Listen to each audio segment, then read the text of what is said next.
¿Y si te dijera que Jesús tuvo un hermano de sangre y que fue completamente borrado de la historia oficial del cristianismo? No estamos hablando de un discípulo cualquiera. Este hombre caminó con Jesús desde niño, vivió bajo el mismo techo, escuchó sus primeras enseñanzas y después de la crucifixión se convirtió en uno de los líderes más poderosos de la iglesia. Pero la mayoría de los cristianos ni siquiera sabe que él existió. Su nombre era Jacobo, también conocido como Santiago el Justo, y lo más impactante no es su parentesco, sino lo que él sabía. Muchos creen que Pedro fue el principal sucesor de Jesús, pero ¿y si eso no fuera verdad? ¿Y si Jacobo hubiera sido el verdadero heredero espiritual, escogido por el propio Mesías? Entonces, ¿por qué la iglesia no habla sobre él? ¿Qué estaba en juego? Hoy vamos a revelar la historia prohibida del hermano olvidado de Jesús. Un relato lleno de poder, traición, silencio y revelaciones que podrían cambiar tu fe para siempre. Si estás aquí, no es por casualidad. Tal vez Dios quiere que descubras una verdad que pocos conocen. Antes de continuar, déjame preguntarte algo importante. ¿Cuántos videos como este has visto sin estar suscrito? La mayoría de las personas que nos ven no están suscritas, pero si tú crees en Jesús y quieres conocer la verdad que la religión no cuenta, suscríbete ahora mismo, porque lo que vas a descubrir hoy, la iglesia no te lo va a enseñar jamás. Muchos han oído hablar de Pedro, Juan e incluso de Judas Iscariote.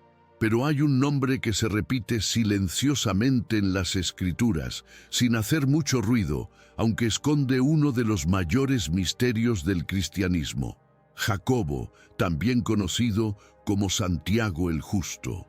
No estamos hablando de uno de los 12 apóstoles ni de un seguidor ocasional. Estamos hablando del hermano de sangre de Jesús, mencionado directamente en Marcos 6:3.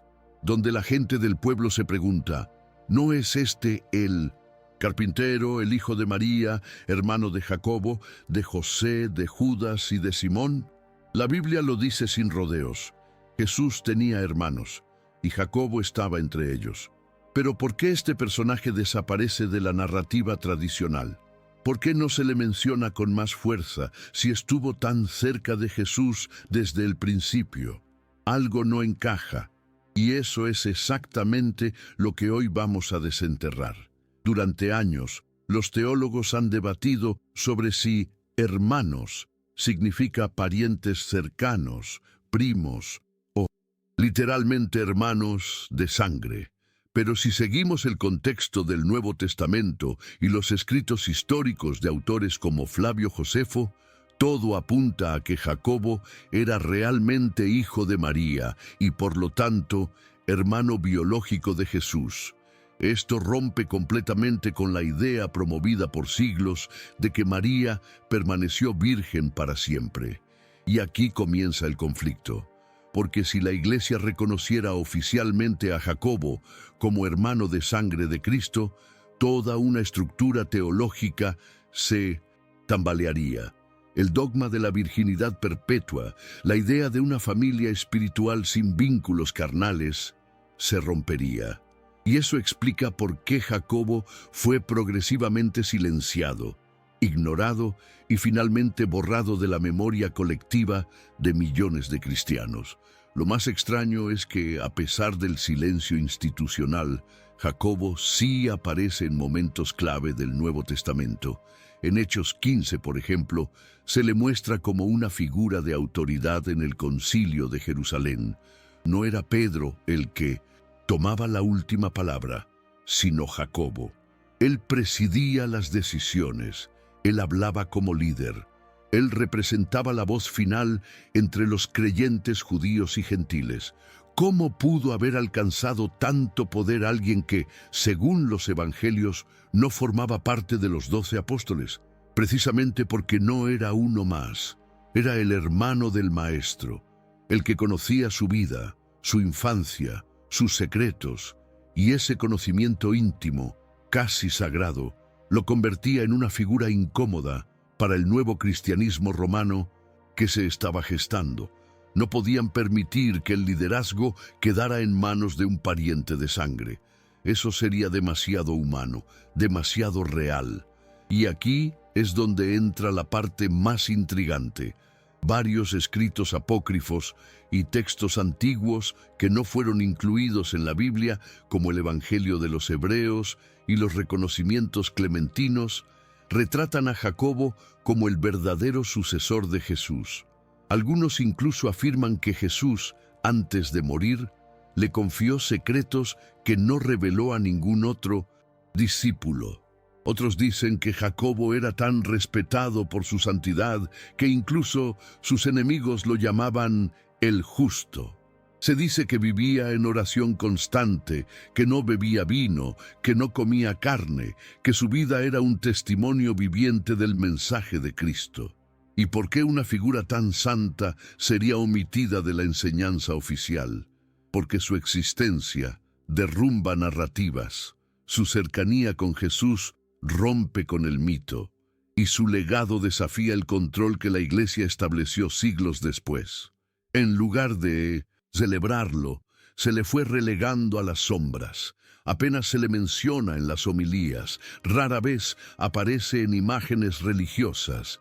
No hay altares dedicados a él, ni fiestas populares en su nombre, y sin embargo, fue uno de los pilares de la Iglesia primitiva.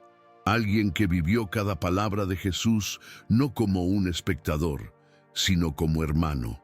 Alguien que conocía su mirada, su voz, su humanidad.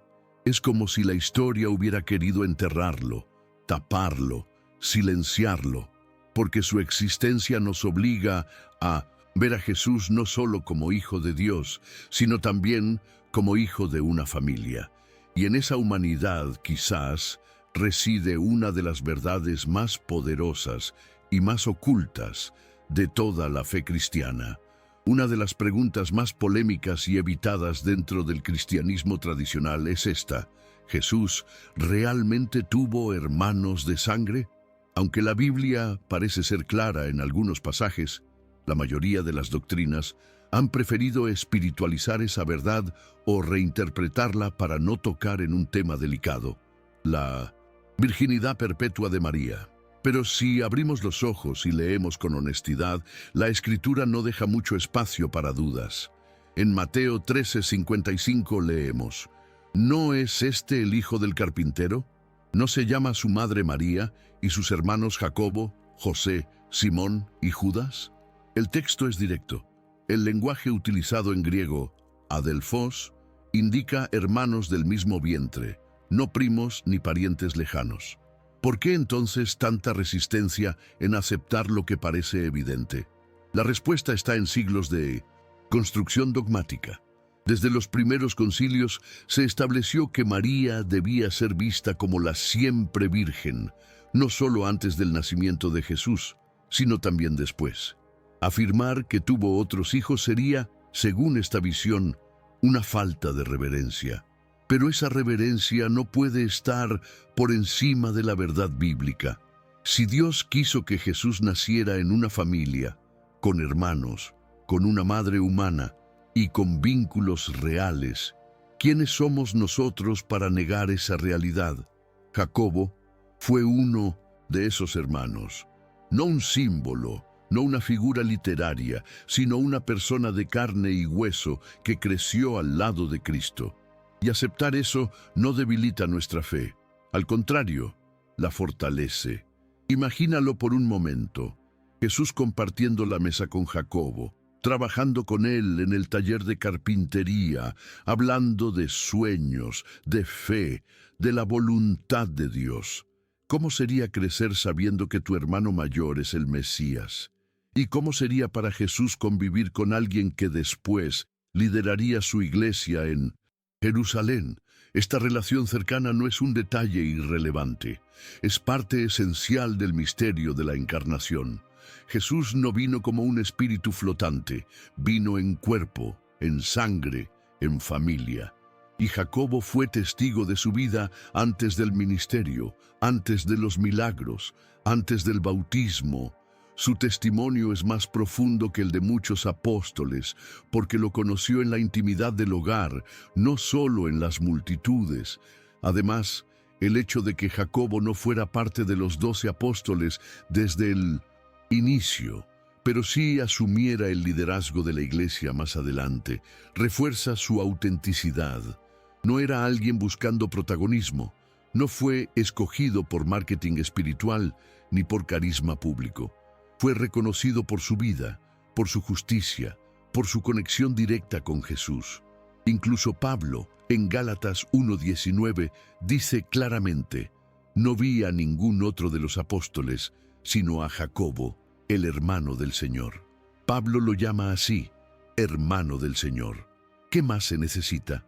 Negar esa verdad no solo es ir contra las Escrituras, es rechazar una parte hermosa del plan de Dios, que su Hijo naciera en una familia real, como la tuya, como la mía, y que incluso dentro de esa familia, uno de sus miembros se convirtiera en guardián del mensaje cuando Jesús ya no estaba físicamente en la tierra.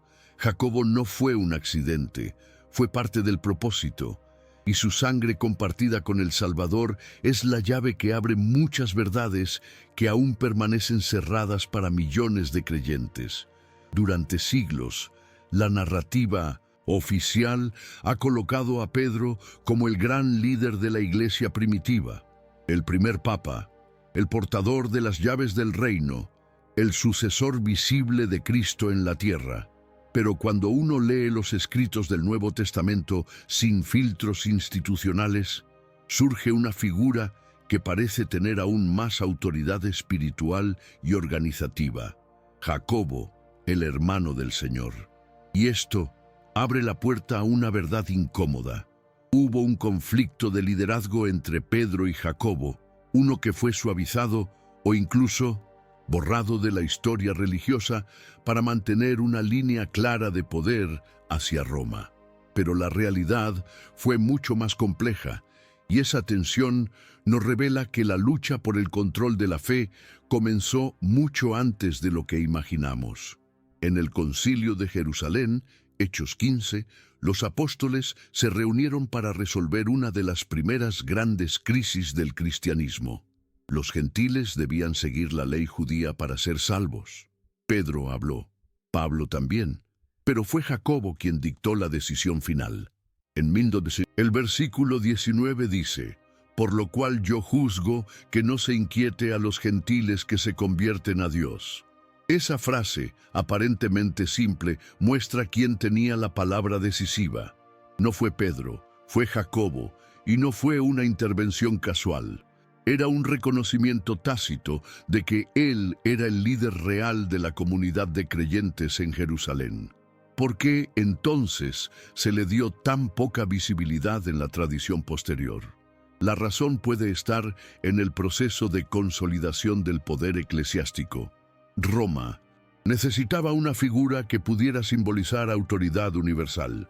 Pedro, con su presencia en Roma y su carácter impulsivo, se convirtió en la elección perfecta.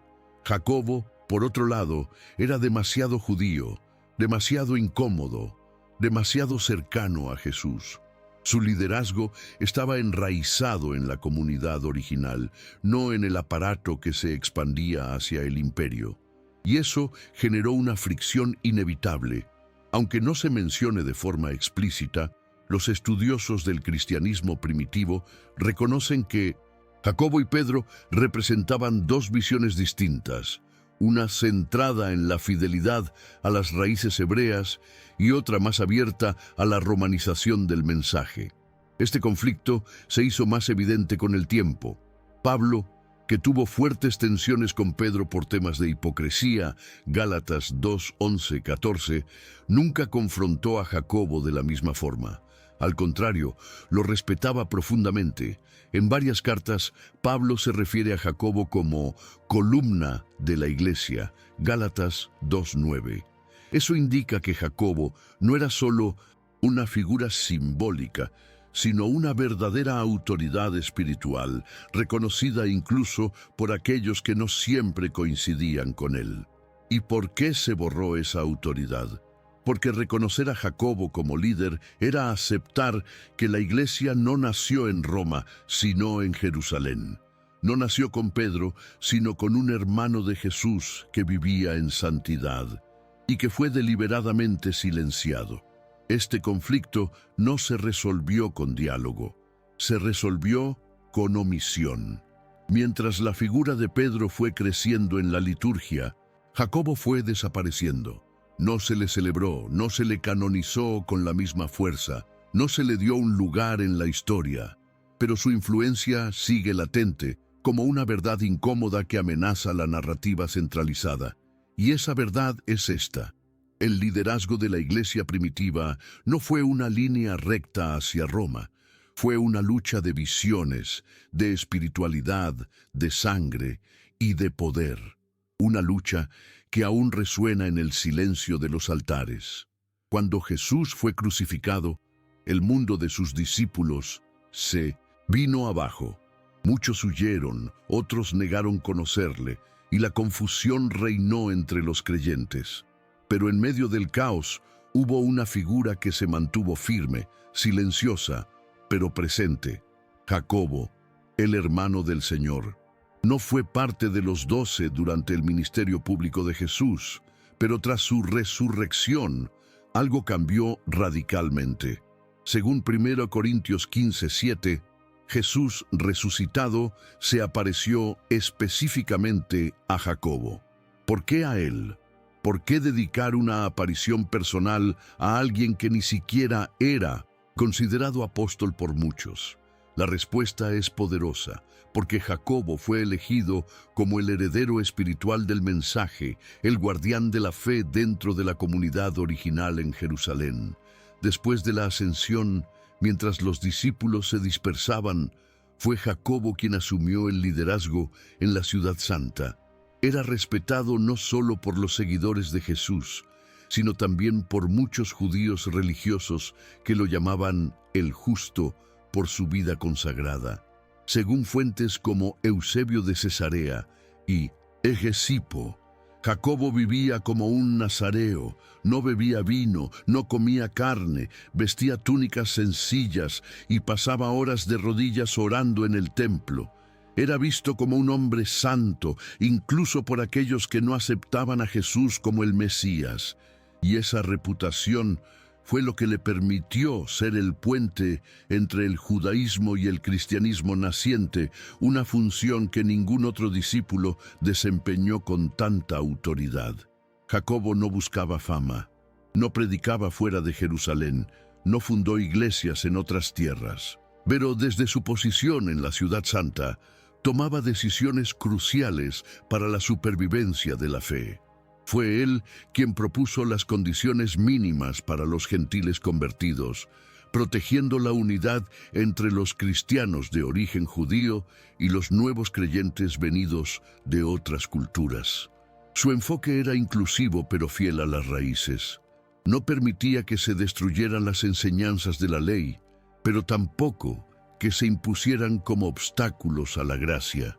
Ese equilibrio lo convirtió en una figura enclave, pero también incómoda para quienes buscaban un cristianismo más alejado de Israel y más alineado con Roma. Muchos no entienden por qué Jacobo no aparece más en los evangelios, pero es importante recordar que estos libros fueron escritos después de la resurrección, y cada uno tenía una intención teológica distinta. El foco estaba en mostrar a Jesús como el Hijo de Dios, no en detallar la política interna de la iglesia. Sin embargo, los hechos de los apóstoles, las cartas paulinas y los testimonios históricos revelan que Jacobo fue el verdadero sucesor espiritual del Nazareno. No por imposición, sino por legitimidad. Era de su sangre, conocía su corazón, y su vida reflejaba las enseñanzas de Jesús como pocos otros. El hecho de que haya sido relegado a un papel secundario no fue casual, fue una decisión histórica con implicaciones teológicas. Reconocer a Jacobo como el primer gran líder del cristianismo significaría revisar la base misma de la sucesión apostólica. Significaría Aceptar que el liderazgo no fue dado a quien gritó más fuerte, sino a quien vivió más cerca del corazón de Cristo. Y esa es una verdad que muchos no están listos para aceptar, pero que hoy tú estás comenzando a descubrir. La Biblia no es el único lugar donde se menciona a Jacobo. Aunque su figura fue minimizada en los textos canónicos, su presencia resurge con fuerza en los escritos que la Iglesia decidió no incluir. Evangelios apócrifos, testimonios de historiadores antiguos y manuscritos enterrados durante siglos revelan una verdad que fue silenciada a propósito. Jacobo no solo fue hermano de Jesús, sino también su discípulo más íntimo. En el Evangelio de los Hebreos, un texto antiguo usado por los cristianos judíos, se relata que Jesús, después de resucitar, se apareció personalmente a Jacobo diciéndole: «El justo me ha visto y yo le he revelado todo».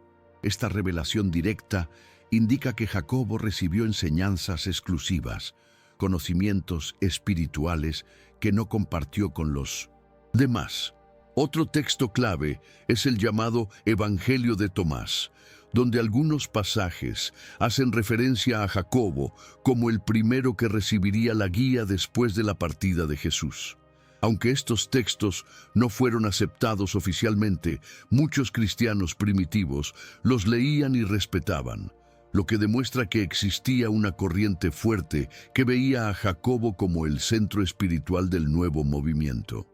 En los reconocimientos clementinos, una obra atribuida a Clemente de Roma, se describe a Jacobo como el obispo de obispos, el líder de toda la iglesia en Jerusalén.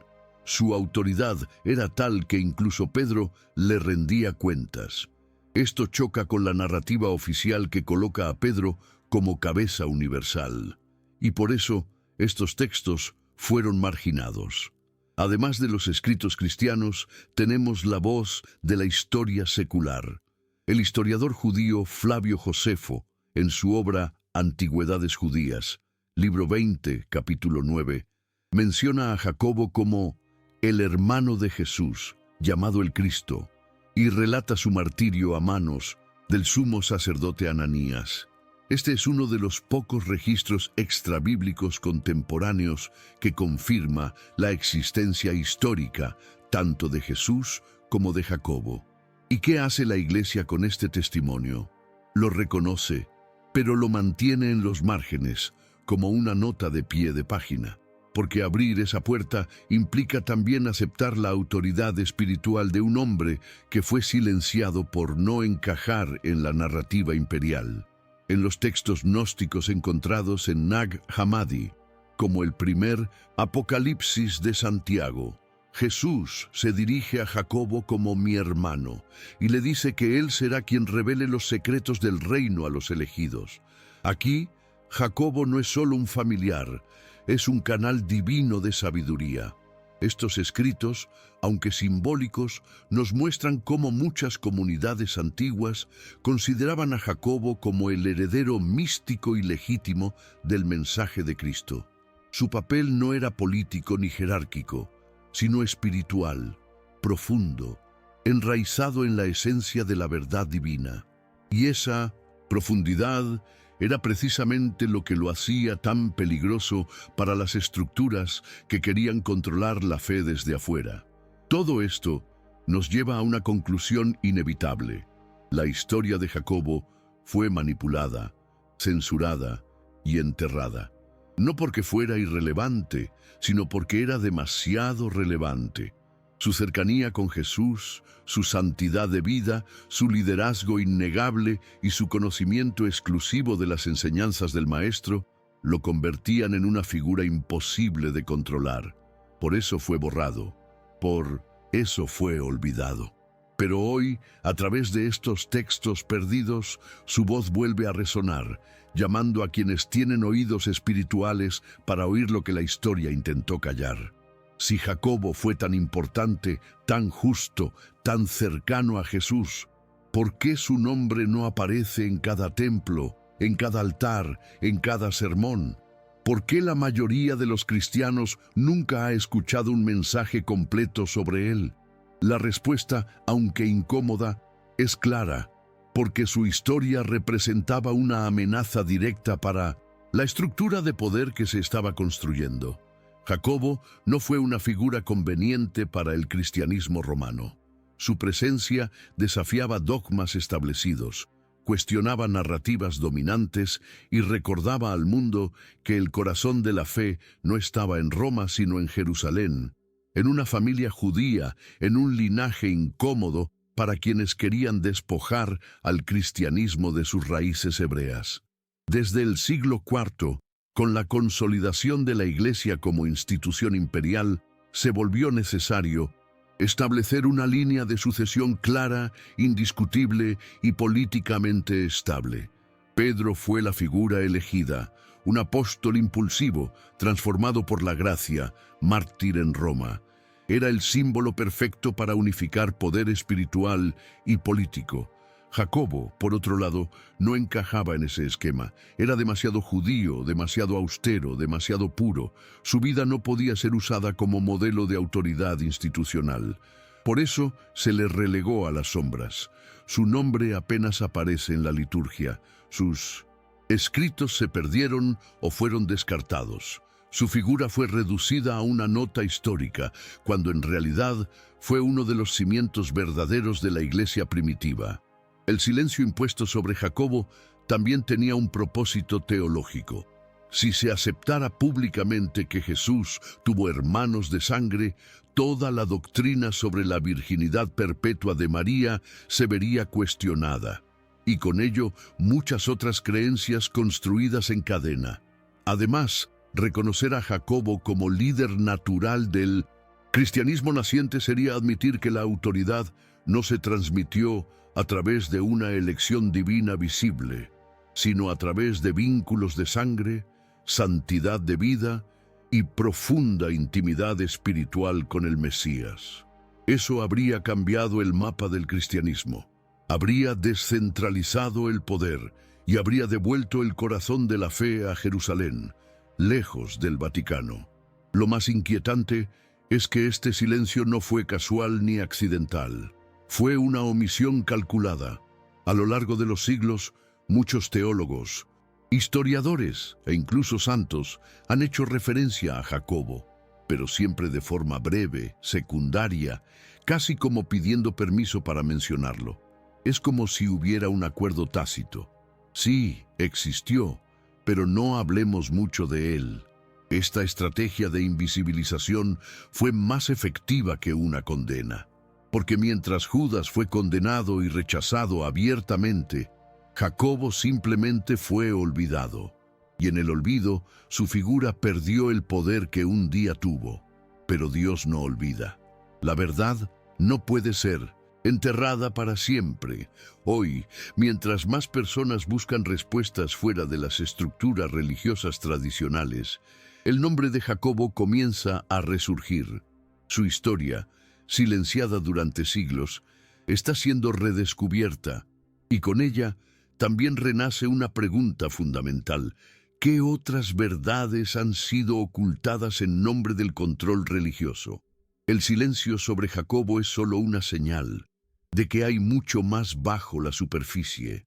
Mientras la iglesia oficial promovía cartas de Pablo y construía su teología sobre la fe, la gracia y la predestinación, había un mensaje más práctico, más directo, más vivo, que fue silenciado deliberadamente: el mensaje de Jacobo.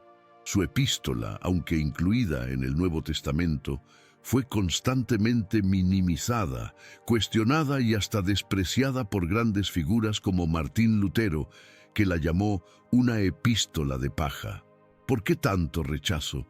Porque las enseñanzas de Jacobo son radicalmente opuestas al cristianismo cómodo y pasivo. Él no hablaba de creer solamente, hablaba de actuar. No proclamaba una fe abstracta, sino una fe que se manifiesta en obras concretas, visibles, transformadoras. En su carta, Jacobo dice con fuerza: la fe sin obras está muerta. Santiago 2:17. Esta frase sola ha generado siglos de debate, pero su intención es clara. La verdadera fe no se queda en los labios, no se esconde tras excusas, no vive solo en los altares. Se manifiesta cuando el creyente cuida del huérfano, visita al enfermo, ama al prójimo, perdona al enemigo, vive con justicia. Este tipo de mensaje no es fácil de aceptar para quienes desean un cristianismo ritualista, cómodo, reducido a rezos automáticos y dogmas memorizados. Jacobo hablaba de una revolución interior que exige coherencia y valentía, y por eso fue incómodo, incluso hasta hoy. Además, Jacobo ponía un énfasis profundo en el dominio de la lengua, la humildad, la paciencia y la pureza del corazón. Su epístola es una joya de sabiduría práctica. No se pierde en teorías, va directo al alma. Es un manual de espiritualidad real. Enseña que la verdadera religión es cuidar al necesitado, mantenerse limpio del mundo, no caer en favoritismos, no dejarse llevar por la ira. ¿Puedes imaginar el impacto que tendría hoy si las iglesias predicaran cada domingo estas palabras con el mismo fervor que las cartas paulinas? ¿Cuántas vidas serían transformadas si se volviera al mensaje del hermano de Jesús? Lo más revelador es que Jacobo vivía lo que predicaba. No hablaba desde la teoría, hablaba desde la experiencia. Era conocido por su justicia, por su oración constante, por su vida consagrada. Incluso sus enemigos lo respetaban. Y eso le daba una autoridad moral superior a muchos líderes que llegaron después. Pero justamente por eso, su mensaje fue desactivado. Porque no podía ser manipulado, no ofrecía una fe cómoda, ofrecía una fe exigente, una fe que incomoda, que confronta, que desnuda el alma y llama a la acción verdadera. Y esa es la fe que Jesús predicó y que Jacobo continuó. Hoy, su carta está en nuestras manos, apenas unas pocas páginas, pero esas pocas páginas contienen más fuego espiritual que muchos sermones enteros. Están ahí, esperando ser leídas con nuevos ojos, no como una epístola menor, sino como el legado olvidado del hermano del Mesías. Un legado que no ha perdido poder, solo ha sido ignorado. Y quizás hoy tú estás redescubriéndolo, no por casualidad, sino porque Dios quiere despertarte a una fe viva, encarnada, auténtica. La misma fe que Jacobo enseñó y vivió hasta el final. Una de las piezas más oscuras y menos contadas del rompecabezas cristiano es la muerte de Jacobo, el hermano del Señor. No murió como mártir celebrado, con altares o letanías. No fue proclamado santo por siglos, ni honrado en grandes basílicas.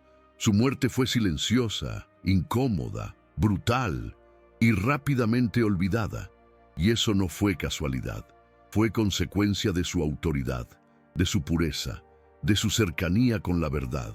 Según el historiador judío Flavio Josefo, Jacobo fue apedreado hasta la muerte por orden del sumo sacerdote Ananías, alrededor del año 62 después de Cristo. Pero otros relatos afirman que fue arrojado desde lo alto del templo y al sobrevivir a la caída fue apedreado y finalmente golpeado en la cabeza con un madero por un tintorero. ¿Por qué tanta violencia contra un hombre de oración? ¿Por qué matar así a alguien respetado incluso por sus enemigos? La respuesta está en el poder de su influencia. Jacobo no era un revolucionario político, pero representaba una amenaza más profunda, la del espíritu incorruptible. Mientras los líderes religiosos buscaban controlar la fe mediante normas externas y alianzas con Roma, Jacobo predicaba la santidad interior, la fe viva, la obediencia a Dios antes que a los hombres. Su reputación era tan impecable que muchos lo llamaban el pilar del pueblo, el justo. Incluso los fariseos lo temían, no por sus palabras de juicio, sino por su autoridad moral, por su integridad inquebrantable. Y eso, en tiempos de manipulación religiosa, era inaceptable. Su muerte fue, en realidad, un intento de silenciar una conciencia viva que no podía ser comprada ni controlada. Lo más trágico es que su martirio fue barrido bajo la alfombra, sin reconocimiento oficial por siglos. Mientras las muertes de otros apóstoles fueron exaltadas, la de Jacobo fue tratada como un simple incidente local. Pero su martirio fue el reflejo de todo lo que su vida representaba: coherencia hasta el final, fidelidad sin miedo, verdad sin doblez. No buscó fama ni gloria, no quiso títulos ni poder, solo quiso vivir y morir como verdadero seguidor de su hermano y Señor. Y por eso fue odiado, porque no podían mancharlo, porque no podían usarlo, porque su santidad era una denuncia viviente contra la corrupción del poder religioso. Las fuentes más antiguas, como Eusebio de Cesarea, registran que su muerte provocó una reacción tan fuerte en el pueblo que incluso los no creyentes lamentaron su asesinato. Muchos consideraron que fue precisamente por su ejecución que Jerusalén fue juzgada poco después, con la destrucción del templo en el año 70. Es como si su sangre inocente hubiera clamado justicia desde lo alto del monte, como la de Abel. Pero esa interpretación nunca fue promovida oficialmente, porque aceptar el martirio de Jacobo como señal divina sería aceptar que su mensaje fue verdadero y que fue traicionado por los mismos que decían representar a Dios. Hoy, su muerte sigue siendo una herida abierta en la historia cristiana, no solo por la brutalidad del acto, sino por el silencio que la rodeó. Jacobo murió por vivir como Jesús, por no transar con la verdad, por ser fiel hasta el final. Y eso nos obliga a preguntarnos: ¿cuántos más fueron borrados de la historia por ser demasiado fieles? ¿Cuántos mártires silenciosos existen entre las páginas que nunca se leyeron en la iglesia? Tal vez Jacobo fue el primero de muchos, o el más olvidado de todos.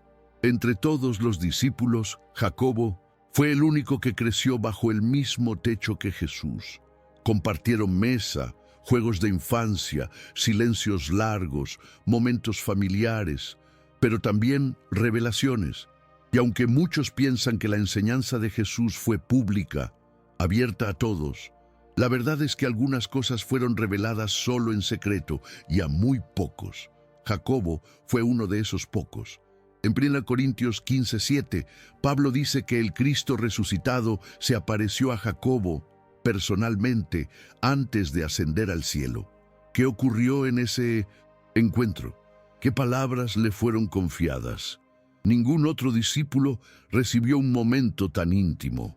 Ningún otro fue buscado de forma directa por Jesús después de vencer la muerte.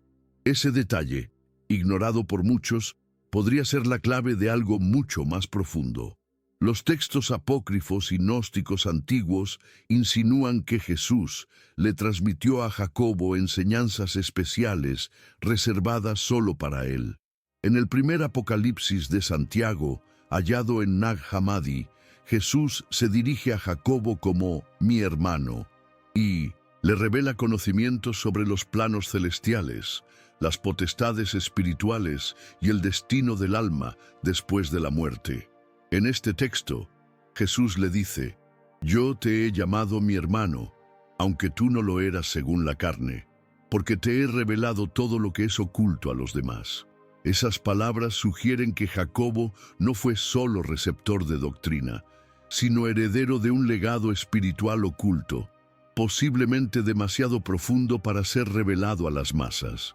Es importante entender que Jesús enseñaba en niveles: a las multitudes, parábolas; a los discípulos, explicaciones; pero a algunos pocos, como Pedro, Juan y especialmente Jacobo, les revelaba los misterios del reino. Esta forma de enseñanza íntima está en línea con lo que él mismo dijo en Mateo 13:11.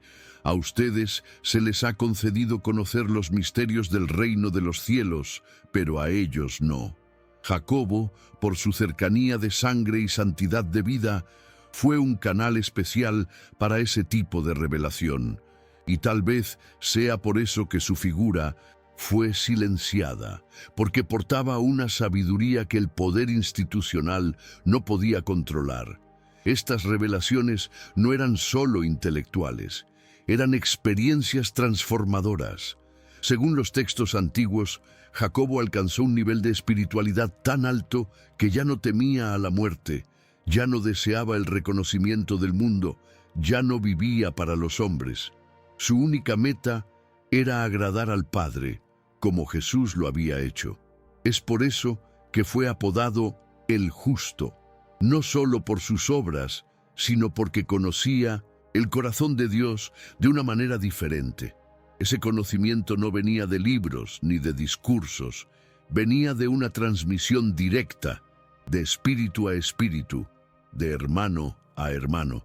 Tal vez nunca sepamos todo lo que Jesús reveló a Jacobo.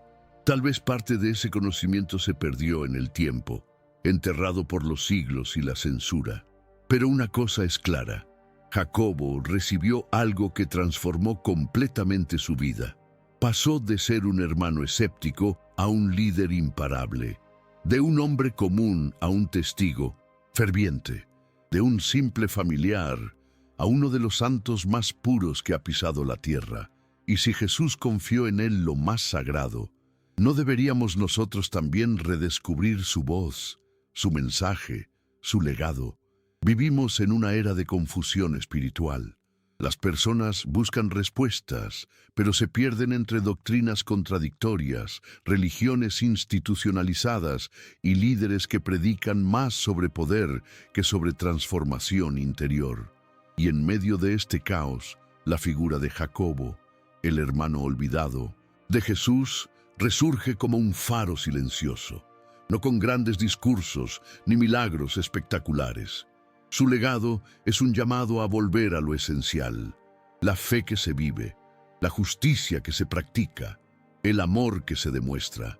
Jacobo no fundó imperios religiosos, pero dejó un testimonio que atraviesa siglos con la misma fuerza que la voz del maestro que creció a su lado.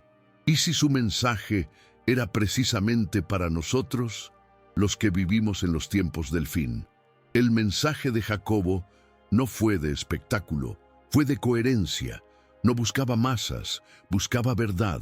Enseñaba que la fe sin obras es muerte disfrazada, que hablar de Dios sin vivir como Él es hipocresía, que el verdadero creyente es el que no olvida al pobre, no oprime al débil, no cae en favoritismos, no ama al mundo más que al reino.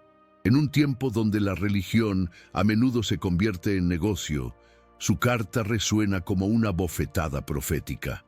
Jacobo nos confronta, nos incomoda, pero también nos inspira a volver al ejemplo de Jesús, con acciones, no solo con palabras, y tal vez por eso fue silenciado, porque su vida era incómoda, porque no podía ser manipulado, porque mostraba con su ejemplo que seguir a Cristo no es un título, es una cruz. Su legado desafía las estructuras actuales y nos invita a una espiritualidad más profunda, más real, más encarnada. Su vida no fue espectáculo, pero fue testimonio. No fue grande ante los hombres, pero fue gigante ante los ojos de Dios. ¿No es eso lo que realmente importa? Hoy, su voz, olvidada, vuelve a sonar. No con gritos, sino con el susurro del Espíritu. Nos llama a recordar lo que importa, a despertar de una fe superficial, a levantarnos como Él, como testigos verdaderos. En tiempos donde muchos predican a Jesús pero pocos viven como Él, el ejemplo de Jacobo se vuelve urgente, necesario, sagrado. No es solo historia, es una advertencia, es una oportunidad, es una semilla, lista para germinar en los corazones que aún tienen hambre de Dios. ¿Y tú, qué vas a hacer con esta verdad? ¿Vas a volver a cerrarla en silencio o vas a dejar que la vida de Jacobo transforme la tuya?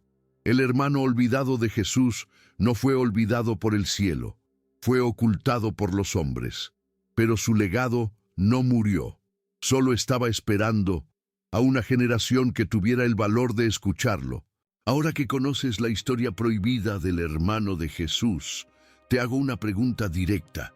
¿Crees que fue justo que la Iglesia ocultara su legado durante siglos? Queremos saber tu opinión. Deja tu comentario abajo y cuéntanos si este video cambió tu forma de ver la fe, la historia y a Jesús. Si este contenido te tocó el alma, suscríbete ahora mismo y activa las notificaciones. No podemos permitir que más verdades como esta sigan en silencio. Comparte este video con alguien que amas, porque tal vez él o ella también necesita despertar.